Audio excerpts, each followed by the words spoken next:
Check out Joshua's shoes. Turns out they're his dad's old pair. Who'd have thought his grandma, Janine Smurf Cody, is the most notorious crime boss around. After moving in with her, Joshua gets thrown into the deep end, trained to join the family business. He's got 4 uncles: Pope, Baz, Craig, and Darren, all tough as nails. But Smurf only has eyes for Joshua. She personally teaches him how to shoot every gun under the sun and even gets a lawyer to sign over all her power to him. In short, everything Smurf owns is now at Joshua's fingertips. If something happens to her, he's the sole heir. His uncles, they don't get a dime. So why's Smurf playing favorites? It all goes back to a brewery heist. Pope sneaks into the warehouse, cuts the power, and disables the cameras. Baz poses as a distributor touring the place, then slips into the office to team up with Pope. Together, they haul a safe onto a cart, planning to sneak it out through the sewer where Craig and Darren are waiting. But then Joshua, on lookout duty, spots someone heading toward the warehouse. He texts Pope and Baz to hide, then quick thinks a distraction. He lights 2 matches, tosses them into a trash can, and sparks a panic. The manager sees the fire, freaks out about it spreading, and locks the warehouse down while calling for help. That buys Pope and Baz enough time to lower the safe into the sewer. The crew drives off, pulling off the job like clockwork. Here's the kicker: after all that effort, the safe only has a measly $100 inside. Furious, they storm home to confront Smurf. She admits she picked a dud target, but her sons push their luck, demanding she hand over control. Hurt, Smurf fires back. "If I weren't running things, you'd all be in jail or worse." She turns to Baz. "Forgot how I bailed you out with every penny I had after your botched robbery. You'd still be locked up without me." Then to Craig, "You messed up big. If I hadn't stepped in, you'd be missing your tongue." Finally, to Darren, "Who called me to save them when they were stripped naked and tied to a chair in a freezer." These guys are all over 30, grown men raised through blood and sweat by their mom, Smurf. Yet now, no matter what, they're ready to seize this chance to ditch her, even if it means cutting ties for good. Baz storms out of the mansion first, followed by Craig and Darren. Only Joshua stays behind. Smurf, fuming, yells after them, "Let's see how long you all last." Late that night, Smurf sits alone in the living room, drunk, staring out the window. Memories flood back of happier days playing with the kids. She never imagined they'd end up scattered like this. The next morning, she heads out to run errands like nothing's wrong. Suddenly, a car screeches up, and 2 burly guys jump out, grabbing her. She's no match for them physically and gets dragged into the vehicle. But Smurf doesn't flinch. She lies back coolly and says, "Wake me up when we get there." Soon enough, they haul her to a desolate spot. Turns out her kidnapper is the kid she abandoned 20 years ago. He orders his goons to strip her of her jewelry, then cocks his gun, claiming she killed his dad back in the day and now he's here for payback. Smurf's not buying it. If he really wanted her dead, he wouldn't be monologuing. A veteran of the underworld, she cuts to the chase. "How much do you want?" He doesn't beat around the bush. 300 grand by tomorrow, or she's toast. For Smurf, cash is the easy fix. She's not in the mood for a fight. She grabs the money and tracks down Mike, Darren's dad, asking him to tag along for the drop.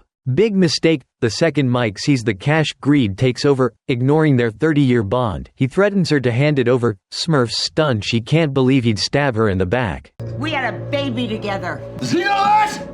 No, he doesn't know that, because you never told him. He ties her hands with an electrical cord, grabs the money, and bolts. Smurf isn't about to wait for the end. Spotting a blanket on the floor, she rummages through a drawer, grabs something, and chucks it at the phone on the table. Carefully, she drags the blanket closer and finally snags the landline. Once she grabs the phone, Smurf dials Pope for help right away. He shows up soon after, but the blackmailer, pissed that Smurf didn't bring the cash, loses it. That night, he sends his goons to break into her mansion and settle the score. Meanwhile, Joshua's chilling with his girlfriend when he senses something's off. He signals her to hide, then sneaks to the living room for a gun. Before he can grab it, one of the thugs jumps him and beats the crap out of him. The blackmailer's mad about the no-show money, but he's not looking for a war, just cash. So instead of killing Joshua, he knocks him out and dumps him in the pool as a warning to Smurf. When she gets home and sees Joshua half dead by the water, she's done holding back. You don't mess with the Cody family's pride, and walk away. At midnight, Smurf calls a family meeting, ordering her 4 sons to take the guy out. But after the brewery heist flop, her word doesn't carry the same weight. The Cody clan's falling apart. Everyone's got their own agenda. They figure they can just pay the guy off and call it a day, not giving a damn about family honor. Smurf's livid, but she storms off, powerless. Next morning, Baz takes matters into his own hands, meeting the blackmailer to smooth things over. The guy's all about the money and happily agrees. Later, Baz brings Smurf to the drop. She's still fuming about Joshua getting jumped, though, and demands an apology before handing over the cash. Baz, wanting to keep things simple, tells the guy to grab the money and go, but Smurf steps out of the car, facing him down. I didn't take you in because you were worthless. You were stupid and angry and impulsive, just like your father. Turns out Smurf had already bought off his right-hand man. Messing with the Cody family's representative only ends one way: a grave. Job done. They stroll away like it's nothing. Next up, they target a church. Baz pretends to lose his wallet, chatting up the camera supervisor to distract him while texting Joshua. Joshua springs into action, using his top-notch lockpicking skills to slip into the storage room. He snaps pics with his phone to locate the safe. Lifting a rug, he spots it embedded in the floor and takes a quick shot. As he's about to bounce, a staffer walks in. Thinking fast, Joshua plays it cool and slips past him. On the other side, Craig and Darren pose as repairmen, sweet-talking their way past a church staffer to get inside. They hustle up to the roof to scope out the ventilation system. Meanwhile, Pope's in the main hall, fishing for info, charming the staff into spilling useful details. After a thorough check, the crew builds a mock-up of the church's vents at home. They tell Joshua and Darren to crawl inside and test how long they can last. Joshua grits his teeth and toughs it out, but Darren's dripping sweat and whining non-stop. He can't take it, kicks the vent open, climbs out, and says he's done with this job. Then he hops on his bike and peels out. Fed up, Baz decides to handle it himself. Soon enough, it's donation day at the church. Baz and Joshua show up for the event. When it's time to collect, Joshua slips an envelope with a tracker into the donation box. Not long after, the priest announces they've raised $330,000. Baz smirks, satisfied, then ducks out of the hall to the bathroom to gear up. The two crawl into the vents, while Pope seals the hatch from outside and jams the main door's lock on purpose. Using the tracker, Joshua confirms the priest has stashed all the cash in the safe. Baz signals Darren outside to kick things off. To distract the camera guy, Darren rams a car on the street and speeds off. Seizing the moment, Baz drops from the vent, spraying black paint over the camera. But Joshua gets stuck up there. Baz yanks him down hard, accidentally messing up his leg bad. With no time to spare, Baz tosses him some tape to wrap it up and stop the bleeding. Joshua panics about blood leaving evidence. What do I do? Your DNA, is it in the database? No. Okay, then don't worry. Baz grabs a foam sprayer and blasts the room to wipe out any traces. Then they get to work, drilling through the concrete around the safe and hauling it up with a winch. At the same time, the security guard, fresh from calling the cops about the crash, checks the monitors and spots the painted-over camera. He radios his team to investigate. But with the lock busted by Pope, they can't get in right away. By then, Joshua and Baz have nabbed the safe and bolted. When security finally catches up, the duo's long gone. Out on some abandoned land, Darren rolls up with a tow truck, cracks open the safe, and pulls out $330,000 in cash. Then he uses the truck to crush the getaway car from the job, leaving no trace behind. While the crew's kicking back with drinks to celebrate, Darren's sharp eye catches Joshua's leg wound getting worse. No hospital's an option, so they handle it themselves. Baz grabs a stapler, and Darren holds Joshua's shoulders tight. It hurts like hell, but Joshua clenches his jaw and doesn't make a sound. Not long after, they're onto the next gig, a yacht hosting a wedding. The rich folks running it went all out, pinning cash all over the bride's dress, practically begging the crew to take it. Craig slips in as a waiter. Once the yacht's far from shore, he texts his girlfriend to sabotage the engine, then calls the rescue team to stall them. Next, he drops a rope over the side for the crew to climb up later. Heading to the engine room, he flips on a signal jammer, cutting off all comms, then stabs the fuel line with a knife, letting oil spill into the sea. In no time, the engine's toast, and the helm's gauges go dead.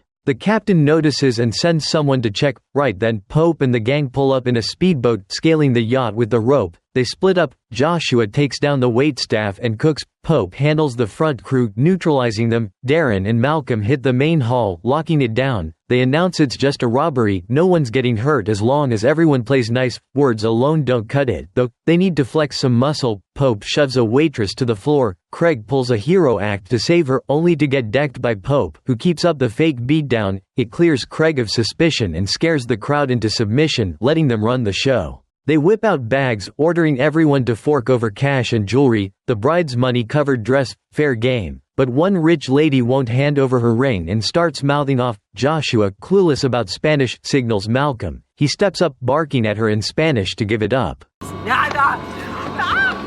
Malcolm doesn't hesitate, laying her out. The room erupts in chaos. They're forced to wave guns at the crowd while backing off to the speedboat and peeling out. Back on shore, Pope's pissed as hell. You let an old lady get under your skin almost blew the whole job. I toss you in the ocean. Hey, Pope. Pope's pissed at Malcolm's stunt. For the Cody crew, every job's about extortion, not hurting people. It keeps the risks low and the charges lighter if they get caught. Robbery and murder are two different beasts. That's the code that's kept their family standing in the game. Cut to another scene. Baz stumbles across his mom's secret cash stash. To get his hands on it, he cold-bloodedly sets Smurf up to take the fall and land in jail. The queen of the Cody clan, betrayed by her own son, ends up behind bars. On her first day inside, the prison's top dog spots her. You Smurf? Yeah.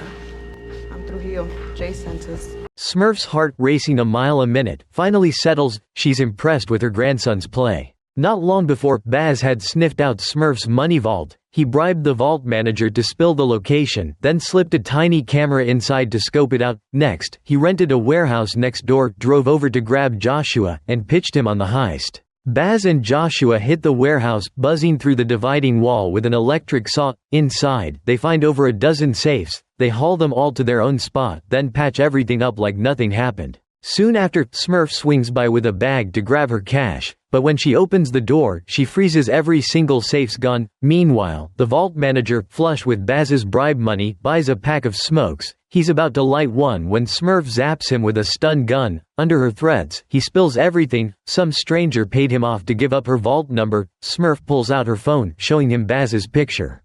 Yeah, that's him.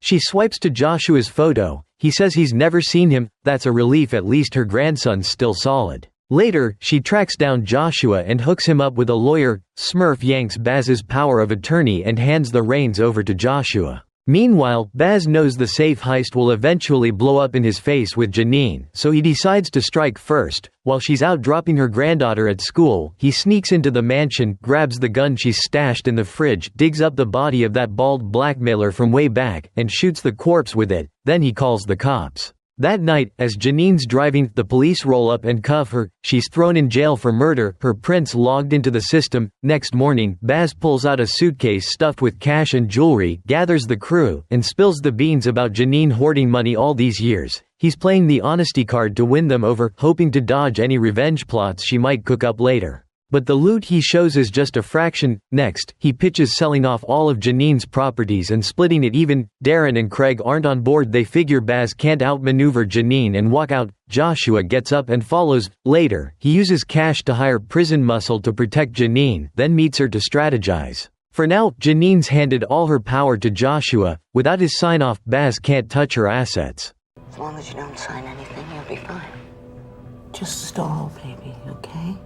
When he learns Joshua's got the reins, he calls a meeting, lays it out for everyone, and leans on Joshua hard. Joshua's quick on his feet, flipping the script and calling Baz out for not coming clean with all the money, pocketing a fat chunk for himself. Baz loses it, ready to throw punches, but Darren and Craig hold him back. They think Joshua's got a point. Pope, quiet till now, steps in to cool things off, and both sides simmer down. Elsewhere, Baz plots to grab the cash, ditch the land, and skip town with his wife. But just as he's about to bounce, he gets taken out in an ambush. That's the full rundown of Animal Kingdom Season 2. Want us to tackle Season 3? Drop a Season 3 in the comments below if you're game. If enough of you are in, we'll keep it rolling. Thanks for sticking with us. Catch you next time.